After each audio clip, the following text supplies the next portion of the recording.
Welcome back to the Ancestral Findings Podcast.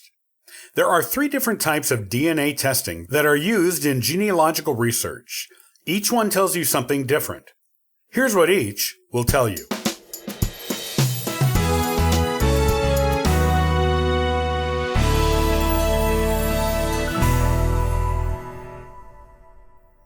DNA testing is a very popular way of doing genealogy these days. It can open doors and solve mysteries that no records exist to solve. DNA does not lie either. It always tells you the truth about who you are and who your family is. There are 3 main types of DNA testing that are done in modern genealogical research. Here's what each type is and what each can tell you.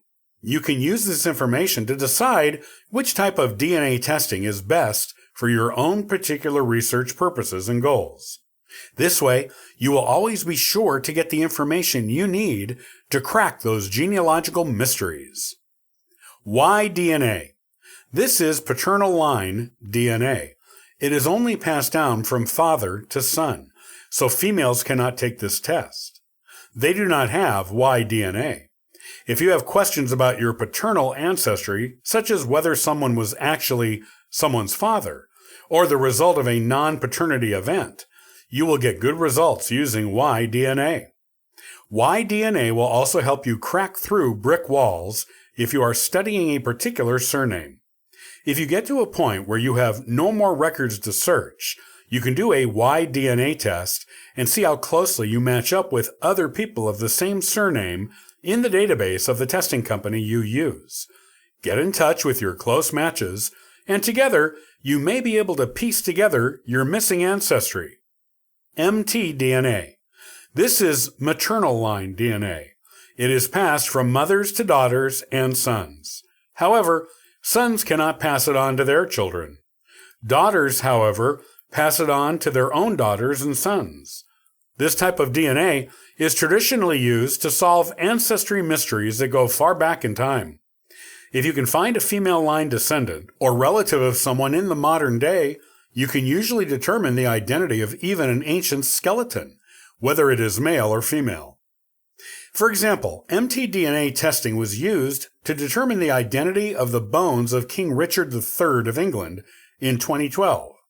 Richard would have inherited his mother's mtDNA, along with his other brothers and his sister.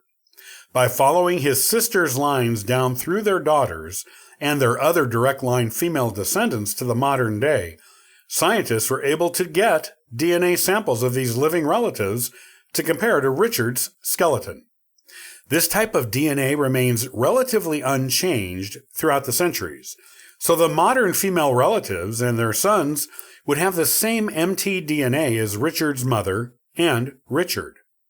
When the mtDNA of the modern relatives proved a match with the skeleton, scientists knew they had identified the medieval king. Autosomal DNA. Autosomal DNA was once considered junk DNA with no purpose. However, scientists have now discovered that it can be used to identify both male and female line relatives for any person. For this reason, it is becoming the most popular type of DNA testing, as anyone can use it to identify any possible relative of any gender. Contacting autosomal DNA matches on the databases of the companies that offer this testing and comparing notes can help you determine which line or lines you connect on and who your common ancestor is, which can unlock many genealogical mysteries and reveal previously unknown information.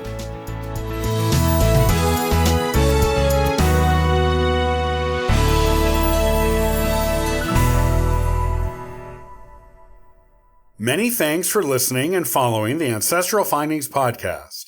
Visit ancestralfindings.com to download a free genealogy ebook, inquire about a free genealogy lookup, and register for the weekly historical postcard giveaway. And thank you to everyone who contributes via Patreon. It helps keep this car on the road, this kite in the air, and this ship on course.